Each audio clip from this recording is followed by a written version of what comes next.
Bölümşe, düzen, tüktür. Ret sağ, nal. Birinci, ikінші, үшінші, төртінші. Санау аяқталды. Наза ортаға. Әскери жетекші мырза, 10-шы А сынып алғашқы әскери сабарына дайын. Командир сапта 5 оқшы.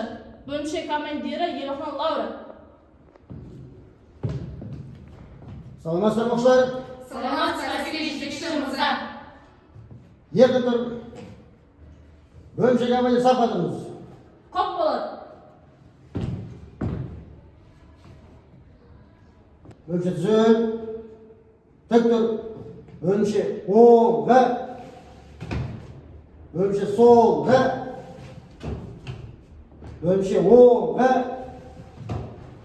orada kadem bas solaya ver tek görüş 10. bas ver o ve bölümşe sol ve kabineti ocaktan birden alıp bas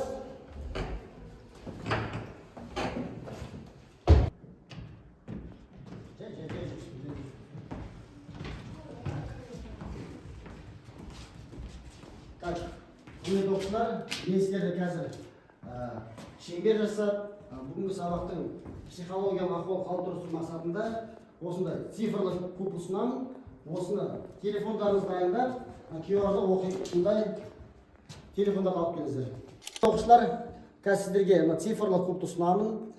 Бұнда телефондарыңызбен сканерлей аласыздар да, осындағы аватардағы жасанды интеллектпен құрастырылған сұрақтарға жауап бересіздер. Ал бастаңыздар. Так, сканерлейміз. Так, сканерлей аламыз. Енді осында жасанды интеллекттегі құрастырылған сұрақтарға жауап беріп көріңіздер. Ал кім бастайды?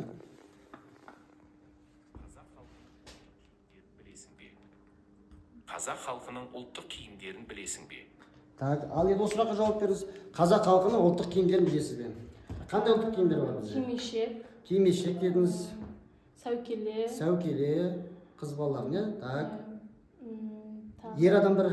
Ер адамдарға шапан. Шапан, бас киім, бөрік, тақия деп отыр. Жақсы. Так, сізге қандай сұрақ? Кішіге мақалды жалғастыр. Үлкенге құрмет. Кішіге. Так, мақалды жалғастыр. Үлкенге құрмет, кішіге ізет. Дұрыс айтасыз. Так, тыңдайын. Так, қандай сұрақ келген? Ал келесі бізде Амангүл. Қазақ халқының ұлттық тағамдары туралы айтып көр. Ұлттық. Қазақтың ұлттық тағамдарын бешбармақ, Так, ұлттық тағамдары. қазы, құрт, Так, жақсы. май, Так, және тағы. тағы басқалары. Жақсы. Так, сіздерге?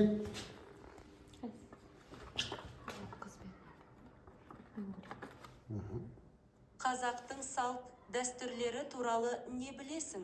Так, қазақтың салт дәстүрлері. Қазақтың салт дәстүрлері қыз қуу, Қыз қуу. бесікке салу, қыз ұзату, үйлену тойы. Тағы қандай бар? Наурызымыз бар, е? Наурыз бар. Наурыз. Жақсы. Так, Лаураға қандай сұрақ келеді екен? Киіз үй жабдықтарын білесің бе? Киіз үйдің жабдықтарына оқ, шаңырақ, киіз кереге жатады. Киіз үй так. Оқ дедік, кереге дедік, шаңырақ дедік. Сыртын немен қаптаймыз? Киізбен. Киізбен қаптаймыз. Ішінде сырмақ, тағы да текемет болады, е?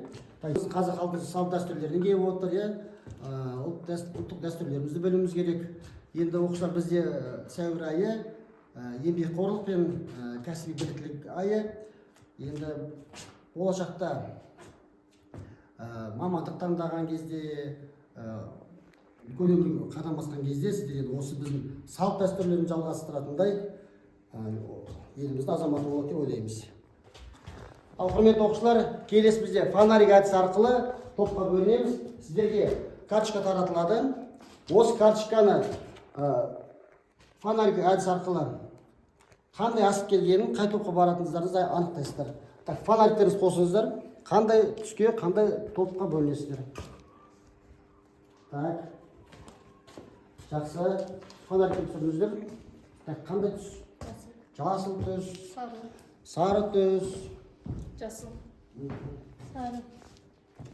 Яғни жасыл түсті келген оқушылар бірінші топ болады, ол бізде тайки тобы. Мына жаққа жиналамыз. Екінші топ бізде алтын сақа тобы. Жақсы. Ал топтарыңызға бөліңіздер. Жас топқа отыра береміз. Ал құрметті оқушылар, сіздер міне топтарыңызға бөліңіздер. Енді келесі айтатын нәрсе сіздерге. Мынау бізде автомат қандай бөлігі? Автомат қандай бөлігі? Оқ жаттар, иә? Оқ жаттарда неше оқпен жабдықталған? 30 оқ бар, иә? Яғни мен сіздерге қазір топтарыңызда жақсы жауап беріп, ұпай алған оқушыларға осы бір-бір патроннан беріп отырады. Яғни сіздер оқ жақтарды жабдықтайсыздар. Кім қанша оқ алады, сол топ, яғни үздік деп саналады. Жақсы. Ал енді бізде өткен үй тапсырмасы Калашников автоматтың негізгі бөліктері болған, иә? Калашников автоматымен таныстық біз, қандай құрылысымен таныстық. Енді үй тапсырмасы сіздерге міне екінші топқа автомат Калашниковтың негізгі бөліктерін атаңыздар. Сіздерге дәрілерді қолдану бойынша негізгі қауіпсіздік ережелері. Біздің топтарымыз осы сұраққа жауап бересіздер. Уақыт бізде. Ал уақыт басталды, яғни тапсырмаға 2 минут уақыт беріледі. Бастаңыздар.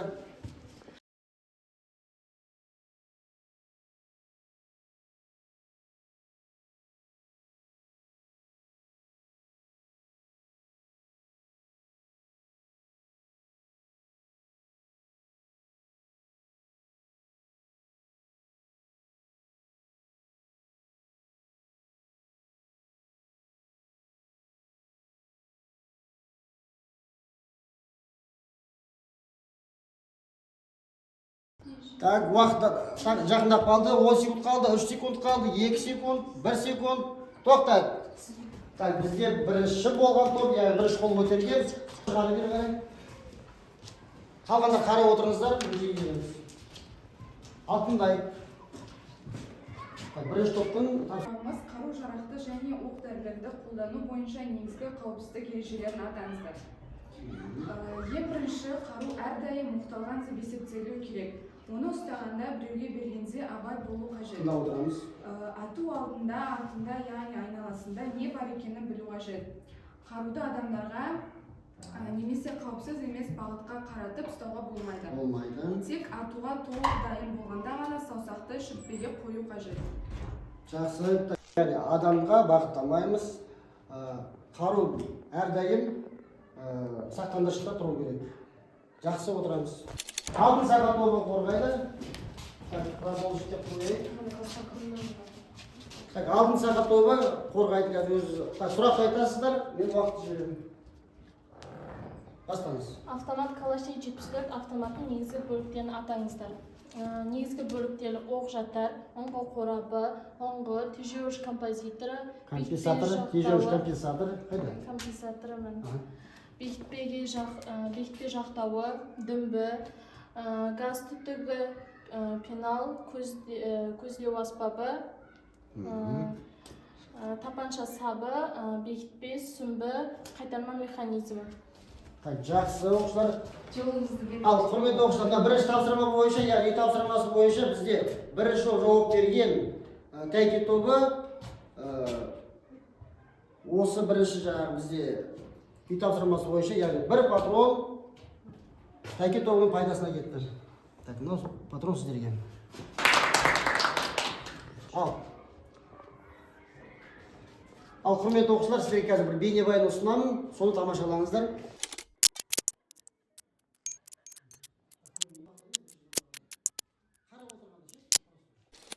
Сәлеметсіздер ме, құрметті оқушылар? Бүгінгі сабақта сіздер автоматты толық емес бөлшектеу және жинақтау дағдыларын үйренесіздер. Барлығымыз сабаққа белсене қатысамыз. Ал құрметті оқушылар, осы бейнебаян бойынша сіздер қазір сабақтың тақырыбын шығарасыздар. сабақ осы тақырыпқа мақсат қойасыздар. Бейнебаяннан не байқадыңыздар, не туралы екен? Осыны бағам қағазға түсіріп бересіздер. Сабақтың тақырыбы мен мақсатын шығарыңыздар. Бейнебаяннан қандай сабақ тақырыбы деп ойлайсыздар? Болжамдап сабақтың тақырыбын шығарасыздар. 1 минут уақыт беріледі. Уақыт басталды. 1 минут уақыт.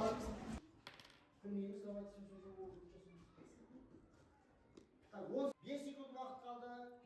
Оған топ белгі бересіздер. Так. Бүгінгі сабақтың тақырыбы Калашников автоматы. Мақсаты Калашников автоматының негізгі бөліктерін білу деп ойлаймын. Так, осы бейнебаян бойынша болжамдап, иә? Ал сіздердің кім жауап береді? Так, тәйке тобы, бірінші топ. Сіздің болжамдарыңыз сабақтың тақырыбы мен мақсатын. Біздің тақырып автоматты бөлшектеу тәртібі, мақсаты автоматты дұрыс пайдалану, бөлшектеу ретін білу. Ал құрметті оқушылар, жаңа біз айтып өткендей, яғни бірінші болып аяқталған, жауабын дұрыс берген екінші топ, алтын сақа тобына 1 патрон ұпай береміз.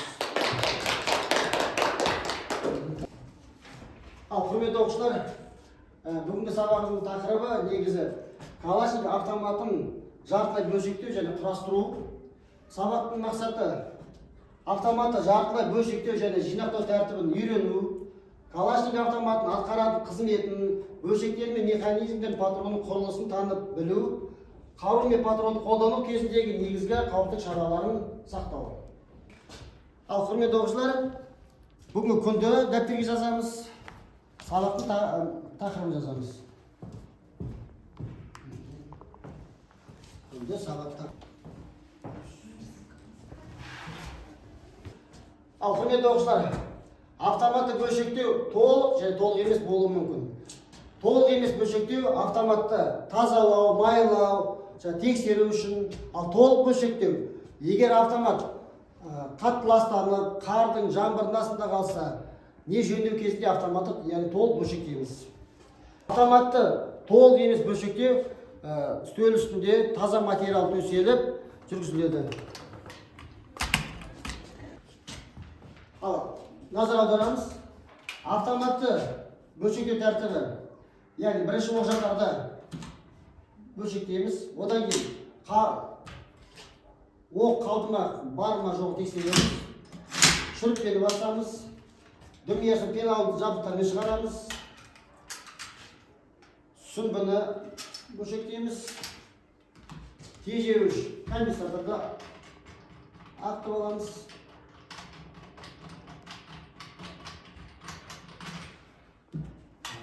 Оңғы қорау қақпағын аламыз. Қайтармалы механизмді бөлшектейміз.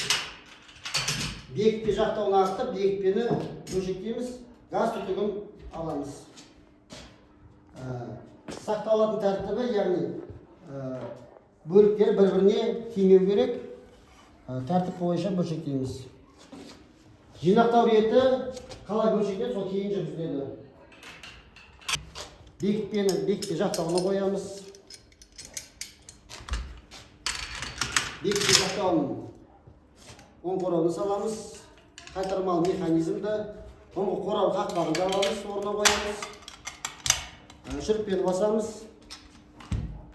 Тежеуіш компенсаторды сүмбіні жабдықтар пеналын қоямыз. Оқжаттарды орнына қоямыз, автоматты кейін қойып артқы біразын жасаймыз. Құрметті оқушылар, сіздерге қазір топтық тапсырма, яғни бөлшек атауын тауып керек сіздерге. Автоматын сканерлейміз, осы бойынша жауап береміз қазір. Сканерлейсіздер, осымен жауап береміз. Құрметті оқушылар, сіздерде қазір топтық жұмыс беріледі тапсырма, яғни бөлшек атауын тап. Уақыт 2 минут. Дайынсыздар ма? Бастадық. Бөлшек атауларды арасында. Бірге. Ал жұмыс көрінетіндей қарап отырыңыздар. Так, сіздерге бірінші болған топ белгі береміз. Так, жақсы.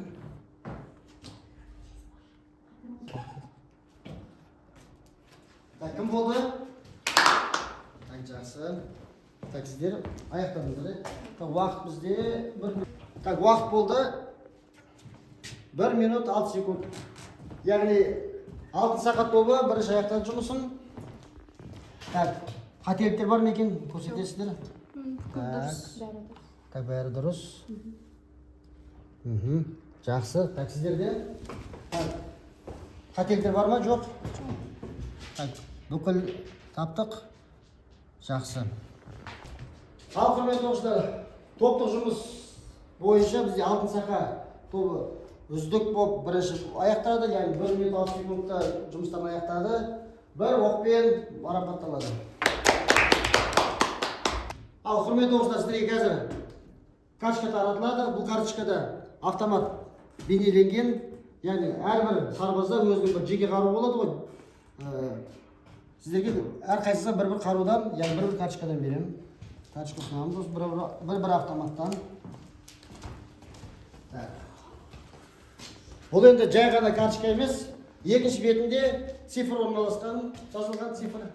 Сол цифр бойынша топқа бөлінеміз, яғни өз жұптарыңызды табасыздар. 1 мен 1, 2 мен 2 жұп жасайсыздар. Жақсы. Так, келесі тапсырма сіздерде жұптық жұмыс, яғни сәйкестендір. QR код бойынша сканерлеп алыстырдағы сәйкестендіресіздер.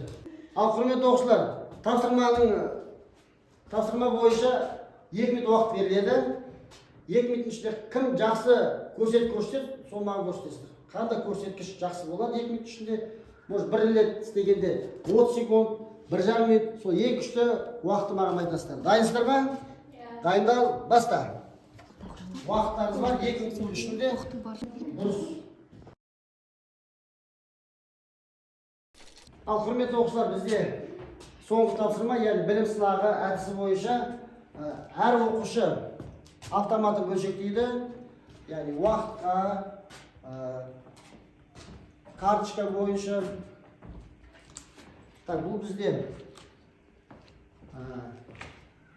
әр топта бір оқушылар шақырылады қазір. Автомат бөлшектеуге біреу, екінші топ тақтаға карточка мен автомат бөлшектеу ретінде көрсетесіздер. Ал екінші топ алтын сақа тобында келіңіздер. Ал құрметті оқушылар, бірінші топ автоматты бөлшектейді, екінші топ тақтада карточка бойынша автоматты бөлшектеу ретінде көрсетесіздер. Дискриптор бойынша автоматты бөлшектеу жинақтау нормативі бізде үздік 14 секунд, жақсы 17 секунд, қанағаттанарлық 20 секунд. Жинақтау 23, 25, 30 секунд. Бірінші топ автоматты бөлшектейді, екінші топ карточкаға бөлінесіздер. Бөлінеміз. Бірінші топ аяқтында деп тақтаға барайыңыз. Аманды мына жаққа беріңіз. Карточка бойынша автомат бөлшектеу және құрастыру реті көрсетесіздер. Так, Лаура, дайынсыз ба? Уақытты қадағалайсыздар, сіздер бастайсыздар. Дайындал, баста. Тапсырмаларын дайыныз.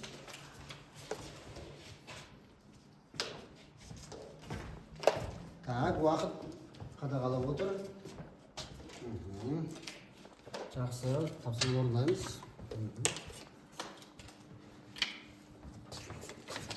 Так, болсаңыздар белгі беріңіздер. Так, тоқтат. Енді осыны, так, кім бірінші болды бізде? Так, Айжан. Так, ал айтыңыз. Бірінші оқжаттарды босатып алу, одан кейін оқтың бар жол тексеру, жабдықтар пеналын дым ұясынан шығару, сүмбіні ажыратып алу, оңғылық тежеуіш компенсаторды автоматтан ажыратып алу, оңғы қорабынан қақпан босатып алу, қайтарма механизмді шығарып алу, бекітпе жақтауын бекітпемен бірге босатып алу, бекітпені бекітпе жақтауынан ажыратып алу, оңғылық бастырмасымен газ түтігін шығарып алу. Жақсы, тамаша. Уақыт қанша болды бізде? 31 секунд. автоматты жинақтау тәртібі, иә? Так. Бірінші газ түтікшесін оңғылық бастырмасымен қосу, бекітпені бекітпе жақтауына қосу, бекітпемен қоса бекітпе жақтауының қорабына қосу, қайтарма механизмді қосу, оңғы қорабының қақпағын қосу, шіртпені ұрыстық қайырмасынан босатып сақтандырғышқа қою, автоматқа оңғылық тежеуіш компенсаторды қосу, сүмбіні қосу, пеналды дөмиясына салу, оқ жақтарды автоматқа қосу. 34 секунд, иә? Жақсы. Ретін тексереміз тоже. Так, ретін оқ жақтарды босатып алу, оқтықта оқтың бар жоқ тексеру, жабдықтар пеналын алу, так, сүмбіні ажыратып алу, тежеуіш компенсаторды, оң қорабы қақпағы, қайтармалы механизм, так, бұл жерде бір қателік көріп тұрмыз. Қайтармалы механизм алғаннан кейін бекітпе жақтауын бірге аламыз, бекітпені жеке бөлшектейміз. Оңғылық бастырмасын ең соңында. Бұл жерде бір қателік бар. Бір қателік бар. Жақсы. Сіздерде Лаура бастаған жоқ әлі. Сброс жасаңыз. Лаура орындай тапсырмай бастаңыз.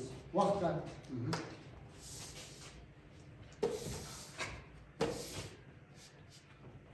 Жақсы. Енді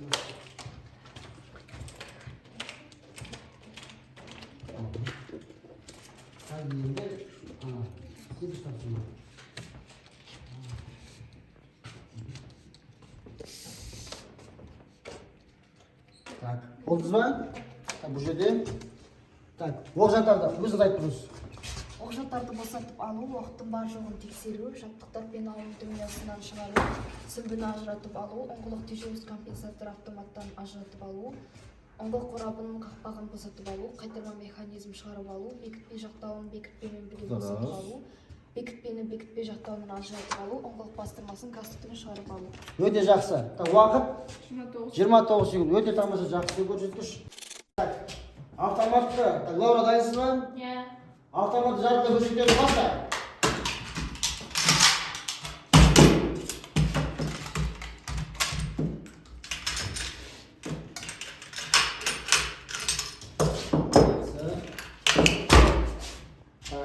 Автоматты бөлшектеген кезде негізгі жіберетін қателіктердің бірі ол бөліктері бір-біріне соқтығысса, орындар ауысып кетсе, бұл қателік болып саналады. Яғни әр бөлігі өз бір-біріне жақындамай, бір-біріне тимей, өз орнында тұру керек. Реттеп алыңыз. Дұрыстап аласыз. Қарап алыңыз, тексеріп алыңыз. Дайындал. Бізде қандай уақыт болды? 13 секундта, яғни бөлшектедік, иә? Ол бізде үздік қатарына кетеді. Автоматты жинақтауды баста.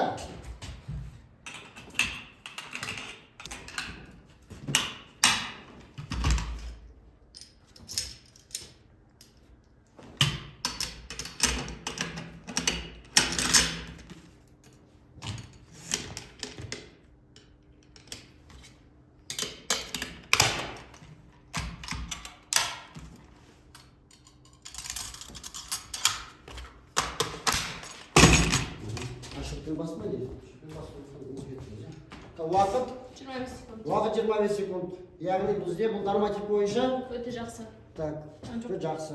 Жақсы. Жақсы, орындаусыздар. Так, Лаура дайынсыз ба? Дайындал. Дайындал. Ал. Автоматты жарықта бөлшектеуді баста.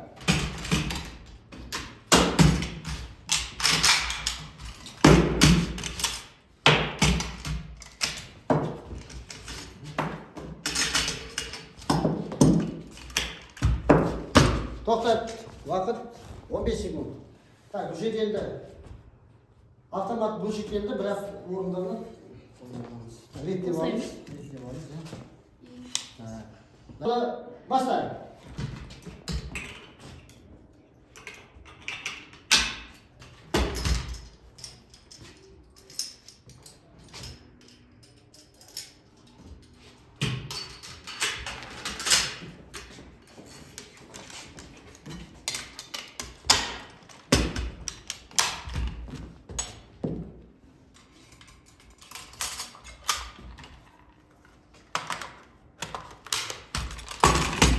Тоқтат.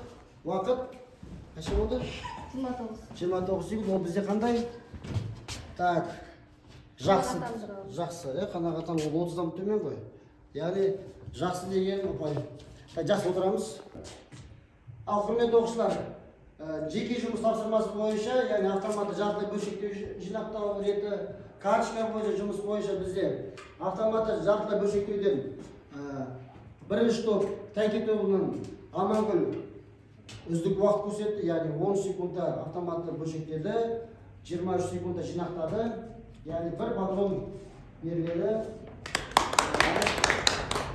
Карточка бойынша жұмыста бізде Лаура жақсы ретін көрсетті, үздік орындады тапсырманы. Сіздерге бір патрон.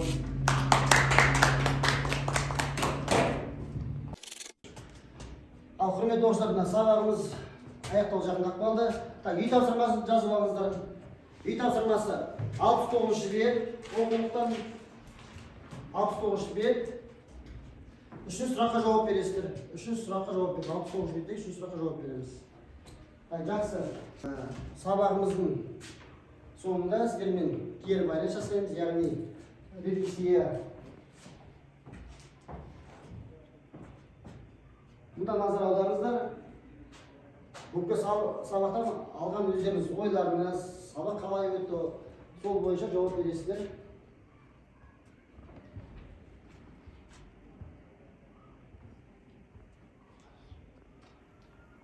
Бір екі сұраққа жауап берсеңіздер де болады. Резюмеге басыңыз. Так. Ал сіздердің ойларыңыз. Так, қандай сұрақ келеді екен? Так. Маған ұсынысыңыз немесе тілегіңіз. Маған ұсыныс немесе тілегіңіз. Так. Сізге ұсынысым осындай ашық сабақтарды көп өткізіп, балалармен осылай қарым-қатынас жасаған. Тілеймін, жақсы, рахмет. Так, келесі Аржан бастауға резюме. Басынан бастап. Бастаңыз. Қандай сұрақ келеді екен Аржанға? Так. Сұрақ қандай? Бүгінгі сабақта не білдім? Бүгінгі сабақта не білдім? Жақсы. Бүгінгі сабақта біз түрлі жұмыстарды білдік, топпен жұмыс істей білдік, автомат жасауды білдік. Жақсы, рахмет. Так, Лаура. Так, сіздің ойыңыз? Анысымен басқаңыз. Так, қандай сұрақ келеді екен Лаураға? Так, бұл болды бізде. Так, тағы да басқасын. Так, қандай сұрақ келеді екен? Айтыңыз, болмайды екен. Қандай әдіс тәсіл ұнады дейді? Бүгінгі сабақтан маған әдіс тәсілдерден топтық жұмыстар, жұптық жұмыстар ұнады. Сканмен жұмыстар ұнады. Сканмен жұмыс жасадық, жақсы, рахмет, отырыңыздар. Ал құрметті оқушылар, бүгінгі сабағымыздың тақырыбы Калашников автоматын жартылай бөлшектеу реті болатын. Сабаққа қатысқандарыңызға рахмет. Әрдайым өстіп сабақта белсене қатысып, жаңаша тапсырмаларды орындап, осы сабақта бізде үздік көп ұпай жинаған алтын сақа тобына ерекше рахмет айтамыз. Тапсырманы уақытылы таймермен жаңағы сақтай отырып орындай білді. Бірінші топта да бізде бірге жұмыс жасады. 3 оқ, 3 патрон өздерінің қоржындарына байлады. Тапсырмаларды жақсы орындады. Әсіресе Амангүл автоматы бұзу шашуды жинауда жақсы көрсеткіш көрсетті. Рахмет. Ал бүгінгі сабағымыз аяқталды. Қош, сау болыңыздар. Бөлімше, тұр. Тік тұр. Сау болыңыздар оқушылар. Сау болыңыздар.